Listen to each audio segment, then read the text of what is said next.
በነገራችሁ ላይ መድረኮቻችን ላይ ቅድስና ያለ ሰው ስለሌለ ቅድስና ያላቸው የሚመስሉት አጥማቂ ምናምንቴ የሚባሉ ሰዎች ህዝቡን ጨርሰው ወስደውታል።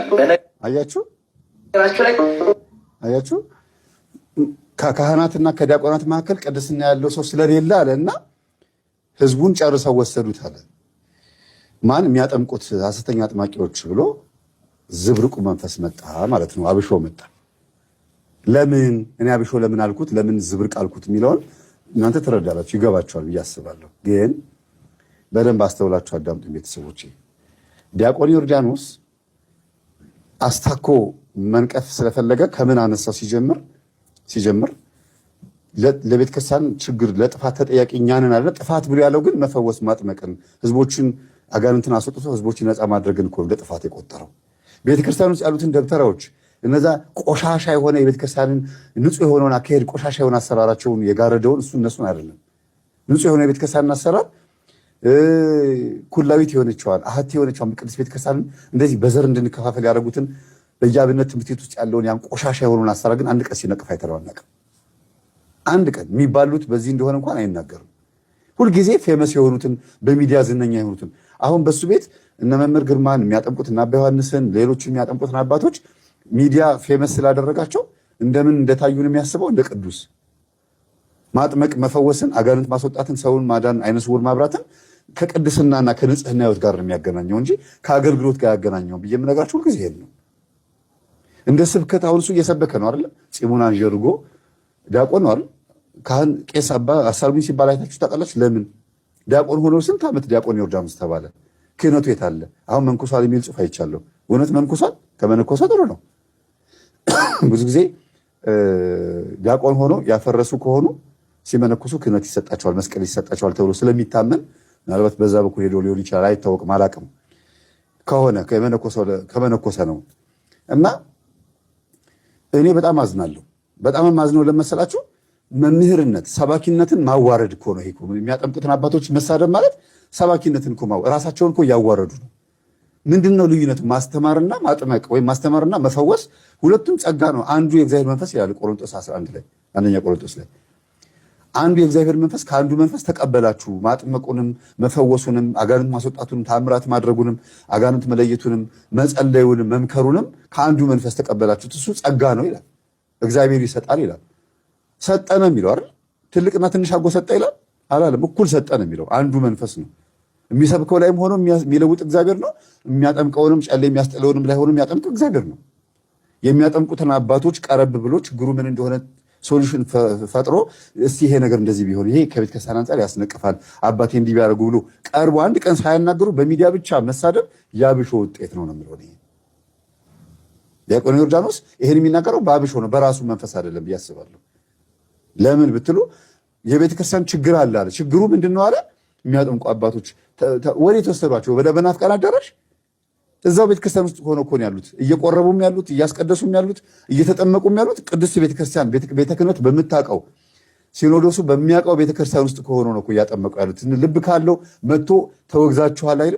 ማን አወገዛቸው? ወዴት ወሰዱት? ህዝቡን እዛው ነው ያሉት። እንዲያውም ማህበረ ቅዱሳን ከቤተክርስቲያን ግቢ ውጭ ፎቅ ሰርቶ ግቢ ጉባኤ ብሎ ሌላ ነገር ውስጥ መግባቱ የሚያስነቅፈው እንዲያውም እሱ ነው። እንዲያውም ይባል ከተባለ ተወሰዱ ከተባለ አይ ባስተምሮ ነው ከተባለ እነሱ ያሉት ቤተክርስቲያን ውስጥ ነው። ሁሉም ያለው ቤተክርስቲያን ውስጥ ነው። ህዝቡም የሚመጣው የሚቆርበው የሚያስቀድሰው በየሰፈራቸው በየአጥቢያቸው ያለው ቤተክርስቲያን ላይ የሚያስቀድሱት የመምህር ግርማ ተማሪዎች የሚታወቁትን በመቁረብ ማታ ማታ በመጸለይ ጸሎት ቤት በመስራት በመትጋት በመቀጥቀጥ ነው የሚታወቁት። በአቡነ እስትንፋሰ ክርስቶስ ዘመን ያሉትን ወጣቶች ነው የሚመስሉት። ሁሉም ስማቸው ክርስቶስ ኢየሱስ ነው እንዳለ በአቡነ እስትንፋሰ ክርስቶስ ዘመን የዛሬ 300 ዓመት ማለት ነው። እንዳለ ስማቸው ከጌታ ጋር የተገናኘ ነው። ያ ማለት መናፍቅ ናቸው ማለት ነው። በዛ ዘመን የሆነ ኢየሱስ የሚል ስም ገኖ ነበረ ማለት ነው። የሆነ ፋሽን ነበር ማለት አይደለም። እግዚአብሔር የሚፈልገው ነገር አለ። ስለዚህ በዚህም ዘመን ደግሞ እነዚህ አባቶች ባይኖሩ ኖሮ ብዙ ሰው መናፍቅ ይሆን ነበረ። ምክንያቱም ፓስተር ገሌ ጋር ሊሄድ ብሎ ለመፈወስ እጅ ለመጫን ለመጠመቅ ወይም ደግሞ የሆነ መንፈስ ለማስወጣት የማይሄድበት ፓስተር የለም። እንዲያውም በጣም ተመነምን ነበር ብዬ አስባለሁ። የሚያጠምቁ አባቶች ባይመጡ ኖሮ ኦርቶዶክስ ተዋሕዶ ቤተክርስቲያን ምዕመን በጣም ይጎል ነበረ። መምህር የዛሬ 4 ዓመት የታሰሩ ጊዜ ቮት አድርጉ ሲባል የዛሬ 4 ዓመት አለ የዛሬ 8 ዓመት የታሰሩ ጊዜ 28 ሚሊዮን ሰው ነው ቮት ያደረገው እሳቸውን የደገፈ ሰው። በጣም ከባድ ነው እኮ አንዳንድ። ስለዚህ የት ነው ያሉት? ቤተክርስቲያን ምን እንደሚያስተምሩት መጽሐፍ ቅዱስ ወንጌል ከፈውስ በፊት ወንጌል አስተምረው ከዛ በኋላ አጋንንቱን አናዘውት እንደ አባ ጳውሊ እንደ አባቶቻችን ስንክሳሩም የተጻፈው ገሉም የተጻፈው ለምንድን ነው? ልንማርበት አይደል እንዴ? ከማን እንማር? ከአባቶቻችን። ምን እንማር? ተጋድሎ አይደል እንዴ? ተጋድሎ ነው የምንማረው። ሌላ ምን እንማር? መጽሐፈ መነኮሳት ሶስቱ መጽሐፈ መነኮሳት አረጋዊ መንፈሳዊ፣ ፊልክስዩስና ማር ይስሐቅ ስለ ሰይጣናትን ውጊያ እና ስለ ማሸነፍ ነው የሚያስተምረው። ከዚህ ውጭ ሌላ ምን እንማር? ማሸነፍን ተማርን። እንዴት እንደሚያሸንፍ እኛ ደግሞ እንዴት እንደምናሸንፈው ተማርን። ዲያቆን ዮርዳኖስ በአብሾ መንፈስ እንደሚያወራ የምታውቁት ከዚህ በኋላ በሚናገረው ቃላት ነው። ርዕሱን ረሳው። መጀመሪያ ያነሳው ርዕስ አጀንዳው የለም። እኔ ቆርጬ ስላመጣሁት እንጂ ቪዲዮ የለም። ዘውግ ይስታል። ብዙ ጊዜ እያስተማረ የአንድ ሰዓት ከ30 ደቂቃ ቪዲዮ ብዙ ጊዜ ቁጭ እያዳምጣለሁና ዘውግ ስቶ ማይሆን ነገር ውስጥ ገብቶ ክትክት አድርጎ እንደገና ወደ ነበረበት መመለስ እስኪያቅተው ድረስ የስብከት ዘውግ ይስታል። የማይመለከተው ውስጥ ገብቶ ያቦካል።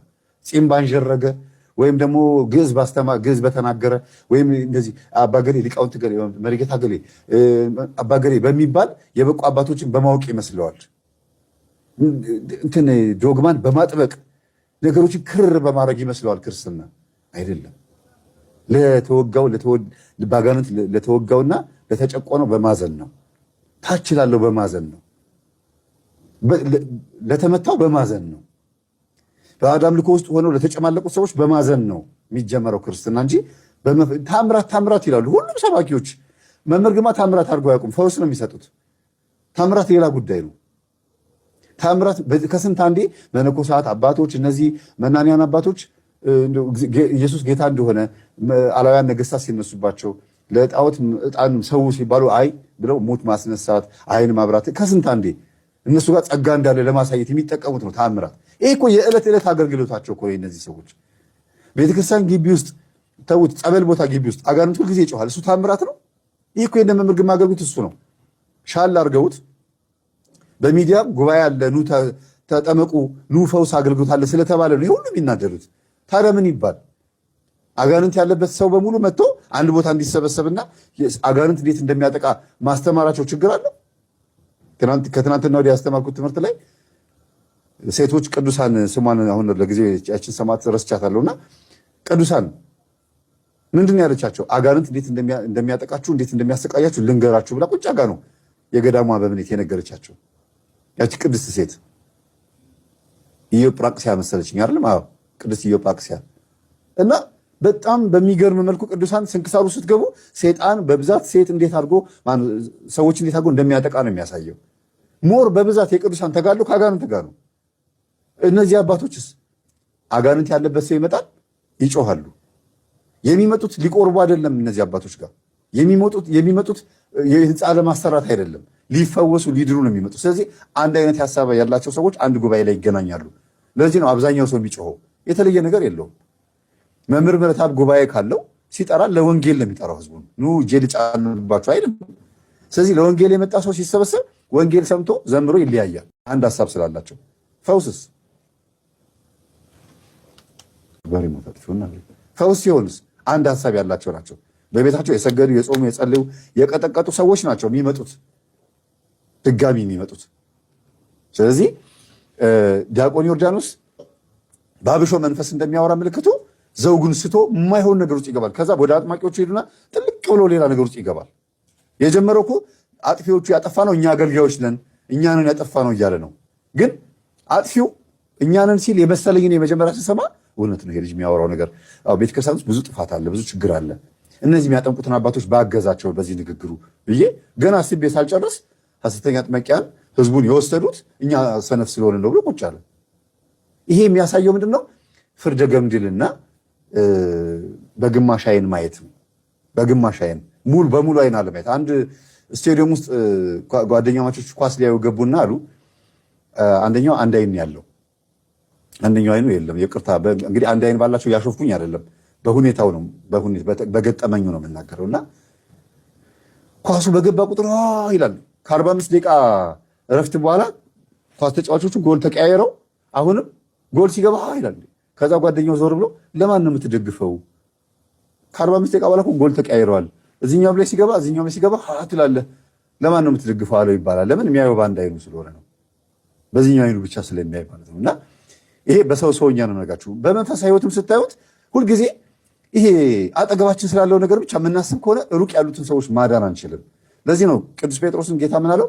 መረብህን ወደ ጥልቁ ጣል፣ መረብህን በቀኝ በኩል ጣል፣ መረብህን በስሜ ጣል አለው። በሶስት ነገር ወደ ጥልቁ፣ በቀኝ፣ በስሜ ጣል አለው። ይሄንን ማድረግ የሚችል ሰባኪ ካለ እነ መምህር ግርማን የሚደግፍ እንጂ የሚነቅፍ አይሆንም። ዝም ብሎ አብሿም እንደፈለገ ሲያወራ ማይክሮፎን ጨብጠዋል። ከዛ እነሱ ስማቸውን ያበላሻሉ። እኔ የእውነት በጣም ያዘንኩት የሌለብንን ነገር ሲናገሩ ነው። ያላደረግነውን ሲናገሩ እንዲህ ናቸው ብሎ ሲናገሩ ኦኬ አሁን እነዚህ ሰዎች ፈጥረውን የሚናገሩት አይደለም ማለት ነው። እኔ እንደዚህ አይደለሁም። ስለዚህ እነዚህ ሰዎች እንደዚህ ብለው ከተናገሩ በውስጣቸው ያለው የእግዚአብሔር መንፈስ አይደለም ማለት ነው። በረከቱን ይደርብንም አይባልም፣ ቃሎት ያሰማልንም አይባልም። ለዚህ ሰው ታዲያ ምንድን ነው የሚባለው? ልቦና ይስጥል የሚባለው አረ የሌለብኝን ነገር በሚዲያ ላይ ስሜን ጠቅሰው ሲናገሩ ስትሰማ አዝናለሁ። ስጋውንም ስቀበል ያለቀስኩበት ጊዜ ሁሉ አለ። እውነቱን ግለጽላቸው ብዬ የሌለብንና ያላደረግነውን ነገር ነው የሚናገሩት። እነዚህ አባቶች ያላደረጉትን ነው የሚናገሩት። ስለዚህ ቀርቦ መወያየትን የመሰለ ነገር የለም። እናስጨርሰው። ከቤተክርስቲያናችን ታላላቅ ሊቃውንት በላይ ዛሬ የሚሰሙ አጥማቂ ባህታዊ ነን የሚሉ ሰዎች ናቸው አይደለም? ለምን? በሌላቸው ቅድስና የላቸውም፣ ነገር ግን መገለጥ አለን፣ ተአምር እንሰራለን፣ ድውይ እንፈውሳለን ይላሉ። ሰይጣን ደግሞ በምትሃት ያደርግላቸዋል። ተናዋላቸው ሲሞን መሰሪ በሮሜ ሀገር በሮሜ ግዛት ውስጥ መሰሪው ሲሞን ሰዎች ናቸው አይደለም? ለምን? በሌላቸው ቅድስና የላቸውም፣ ነገር ግን መገለጥ አለን፣ ተአምር እንሰራለን፣ ድውይ እንፈውሳለን ይላሉ። አሁን ስንክሳር ውስጥ ሰሞኑን ሳነብላቸው የነበሩ አባቶች የፈውስ ጸጋ ተሰጣቸው፣ ሴቷም ጭምር የፈውስ ጸጋ ተሰጣቸው፣ ሀብት ተሰጣቸውና ሰዎችን ማዳን ጀመሩ አለ።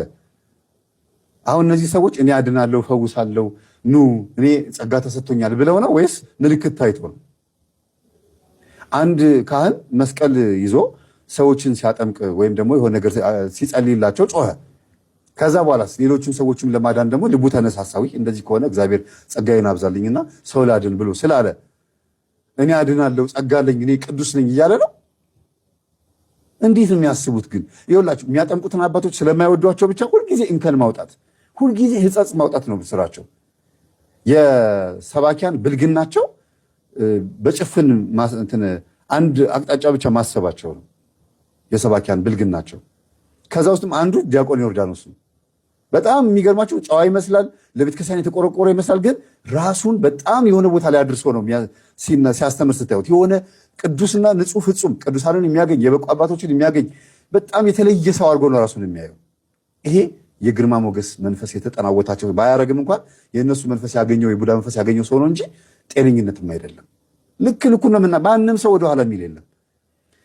ይኸውላችሁ እኔ በሚዲያ ውስጥ እነሱ እስከተናገሩ ድረስ እኔም በሚዲያ ውስጥ ነው የምናገረው። በግል ከሆነ በግል እንነጋገራለን።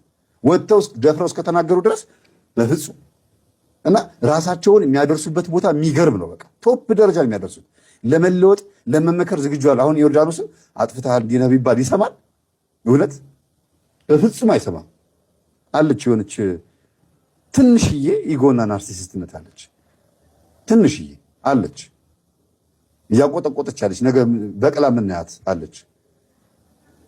ከመነኮሰማ ጥሩ ነው፣ እሰየው። ተጋድሎም በዛ ይቀጥላል። ትትናው ካለ ነው እሱ ስለ ትትና ሲሰብክ ስለሰማሁት ማለት ነው። እነዚህ አባቶች የሚያጠምቁ አባቶችን ለመሳደብ ምን አለ? ከማን ጋር አወዳደራቸው? ከቅዱሳን ከእነ አቡነ ተክለ ሃይማኖት ጋር ያወዳደረው፣ ከራሱ ጋር አወዳደራቸው። እሱ የሚያስተምረው ወንጌል ምንድነው? ተራርጓ አመጣው። የሚፈውሱ አባቶችን እንደምንድን ነው የሚያስባቸው? እንደ አገልግሎት አይደለም የሚወስደው፣ እንደ ቅዱሳን፣ እንደ ንጹሐን። ስለዚህ እነዚህ አባቶች ምን እያሉ ነው? ራሳቸውን ቅዱስ ነኝ ተክልዬ ነኝ ብለዋል ብሎ ራሱ ተርጉሞ ራሱ እየተናገረ ነው ማለት ነው።